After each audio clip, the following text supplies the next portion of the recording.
Hello students, आज हम लोग फोटो केमिस्ट्री में आगे के लेक्चर को कंटिन्यू करते हुए बियर्स लॉ पढ़ेंगे। प्रीवियस लेक्चर में हम लोगों ने लैम्बर्ट्स लॉ पढ़ा था। आज जो हम लोग पढ़ रहे हैं बियर्स लॉ है, उसको बियर लैम्बर्ट लॉ भी बोलते हैं।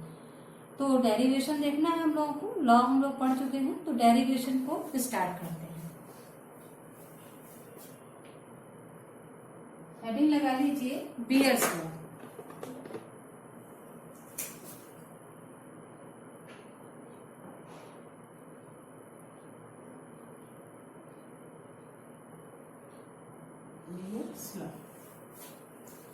जैसा कि बच्चों आपको पता है कि मोनोक्रोमैटिक लाइट जब एंटर करती है, यहां से मोनोक्रोमैटिक लाइट एक आपने ये बॉक्स लिया है, इसमें एंटर कर रही है और एंटर करके ये आगे जाती है ट्रांसमिटेंट लाइट और यहाँ पर डिटेक्टर है।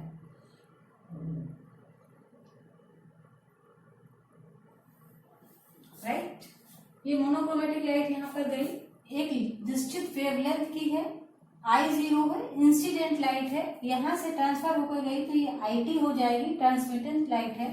यहाँ पर डिफरेंट कंसेंट्रेशन का एक कोई सोल्यूशन हमने ले रखा है जो कि होमोजीनस है नेचर में, और इससे होकर ही ये लाइट यहाँ से गुजर रही है। ठीक है, तो यहाँ पे ट्रांसमिटेड रे होगी,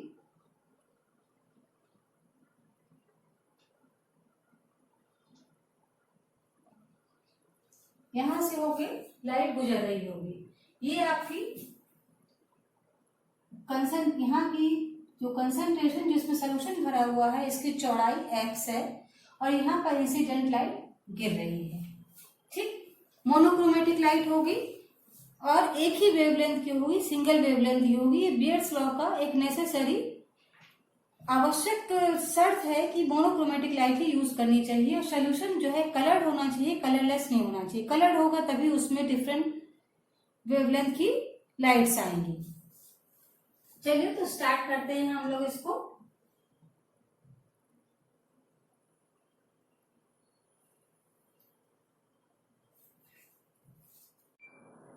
बच्चों स्टार्ट करते हैं हम लोग।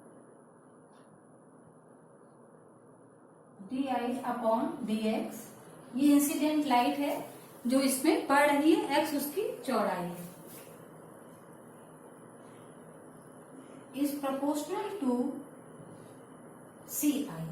I तो लाइट है और C क्या, कंसेंट्रेशन ऑफ सॉल्यूशन है।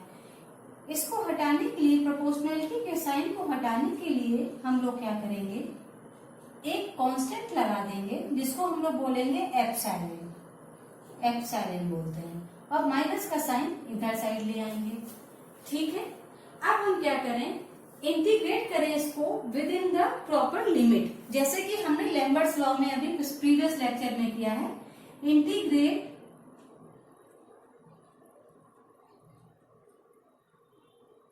With in proper limit.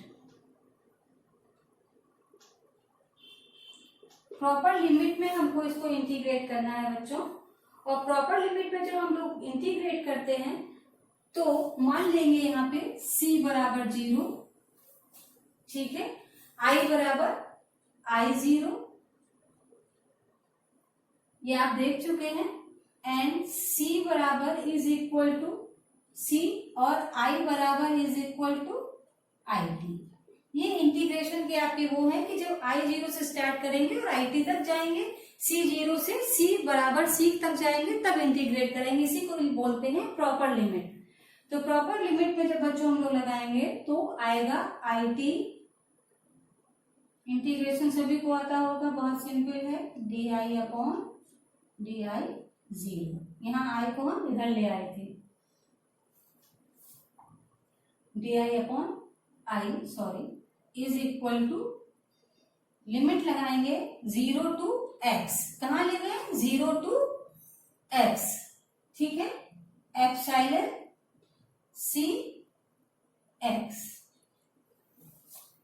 ठीक है, एप्सिलॉन C x। अब क्या हुआ, इसको हम इक्वेशन मान लेते हैं 1।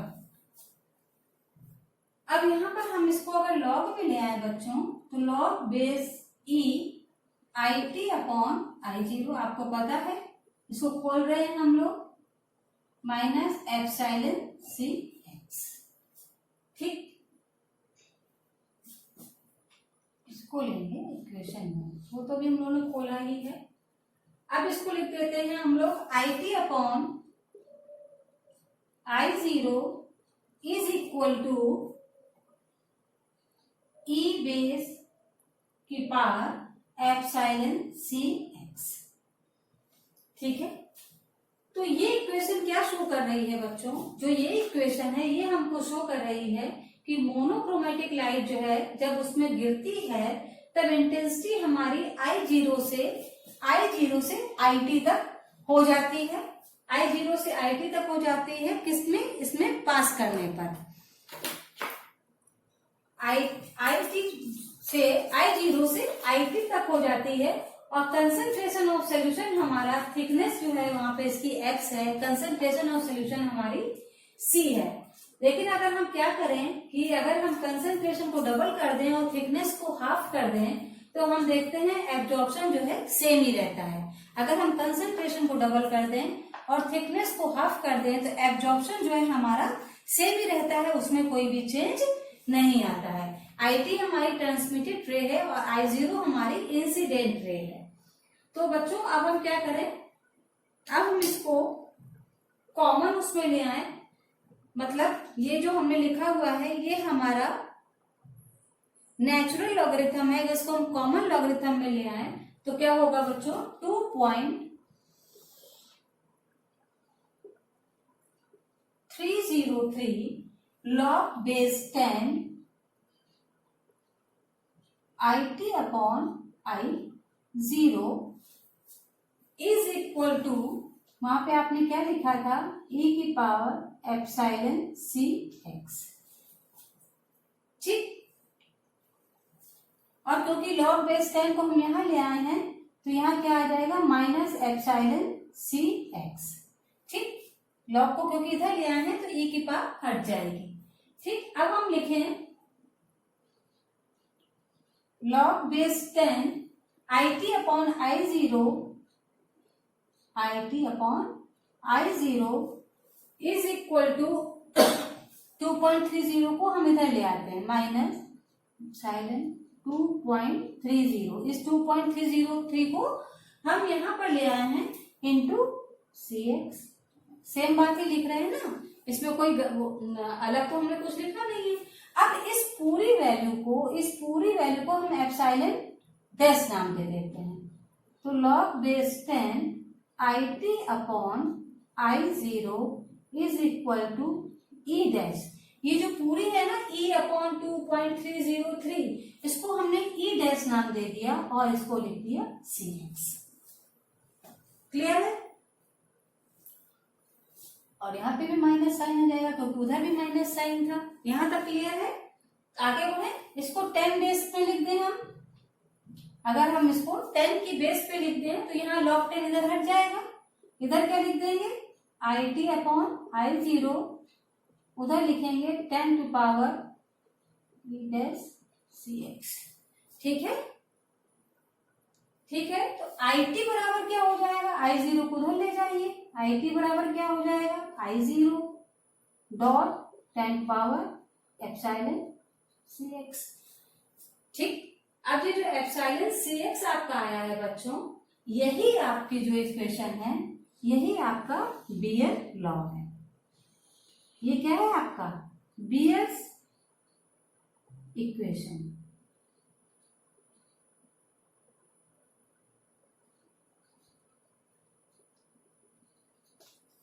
या इसको लैम्बर्ट बियर इक्वेशन भी बोलते हैं हम लोग, इसको क्या बोलते हैं, लैम्बर्ट बियर इक्वेशन। तो क्लियर हुआ बच्चों आपको, यहाँ पर मोनोक्रोमेटिक लाइट आई और इसको हमने यहाँ पे क्योंकि कंसंट्रेशन था इसलिए इस बार हमने सी को भी यहाँ पर मेंशन किया हुआ है, इसीलिए यहाँ पर सी भी इस बार मेंशन है। क्यों, क्योंकि क्यों मेंशन है, इसलिए क्योंकि इस बार हम कंसंट्रेशन ले रहे हैं। जब हमने लैम्बर्ट लॉ लिया था तो मीडियम लिया था, तो मीडियम में कोई कंसंट्रेशन का सवाल नहीं था, लेकिन यहाँ पर क्योंकि हमने सोल्यूशन लिया है इसलिए कंसंट्रेशन को भी कंसीडर करना पड़ेगा। अब आता है बच्चों इस डेरिवेशन के बाद validity of bears law. Bears law की वैलिडिटी, तो हेडिंग लगाइए वैलिडिटी ऑफ बियर्स लॉ।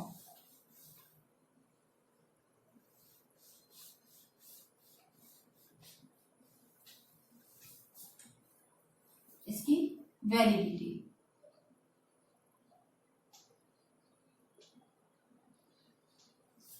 कहां कहां वैलिडिटी है? Valid for solutions, valid for solutions. Bears law solutions के लिए वैलिड है। दूसरा क्या है? स्ट्रिक्टली, मतलब बिल्कुल हार्ड एंड फास्ट रूल है कि क्या होगा, ये सिंगल वेवलेंथ के लिए ही जो है काम करेगा। Strictly valid radiation of a single wavelength.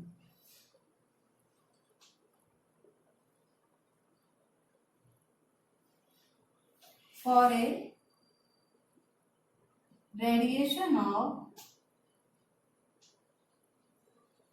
Single wavelength, single wavelength, single wavelength के लिए स्ट्रिक्टली वैलिड है।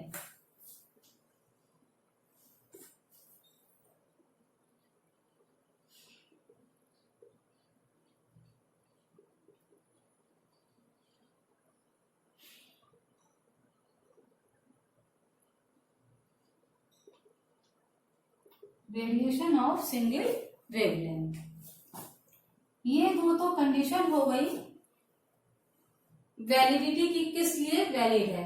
For each wavelength we have the corresponding absorption coefficient. For each wavelength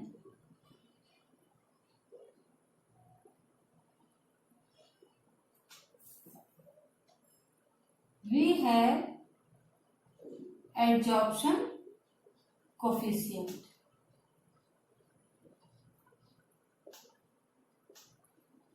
absorption coefficient क्या था? ए था।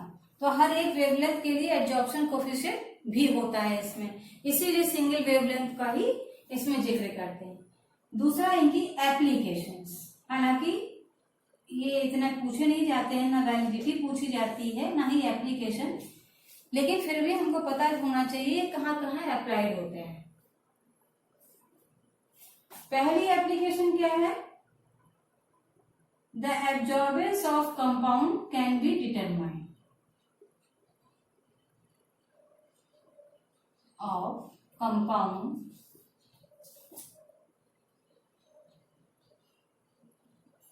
can be determined. ठीक, compound की absorbance भी इसी के द्वारा निर्धारित हो जाती है। सबसे इंपॉर्टेंट एप्लीकेशन है in determination of, important application है इन डिटर्मिनेशन ऑफ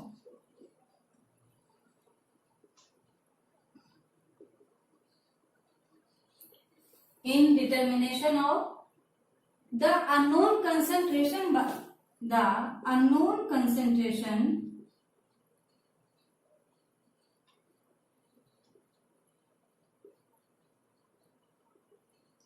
किसी सॉल्यूशन की जो अननोन कंसंट्रेशन दी होती है by comparison with a known concentration.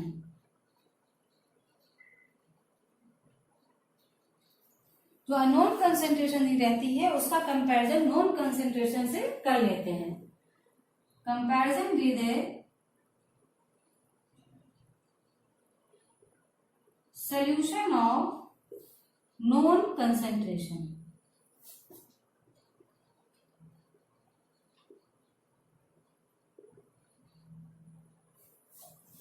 By comparison with a solution of known concentration by using calorimeter. By using, दो apparatus के नाम हैं, या तो कैलोरीमीटर के द्वारा और स्पेक्ट्रोफोटोमीटर। स्पेक्ट्रोफोटोमीटर, तो ये इसके एप्लीकेशन हो गए कि हम किसी अननोन सोल्यूशन की कंसेंट्रेशन जो है नोन सोल्यूशन की कंसेंट्रेशन के कंपैरिजन द्वारा निकाल सकते हैं। शर्त यह है कि सोल्यूशन दोनों ही कलर्ड होने चाहिए, कलरलेस नहीं होने चाहिए। कैलोरीमीटर का तभी यूज कर पाएंगे जब सोल्यूशन कलरफुल होंगे। तो ये बच्चों हो गया आपका बियर्स लॉ। नेक्स्ट लेक्चर में आएंगे स्टार्क आइंस्टीन लॉ के साथ।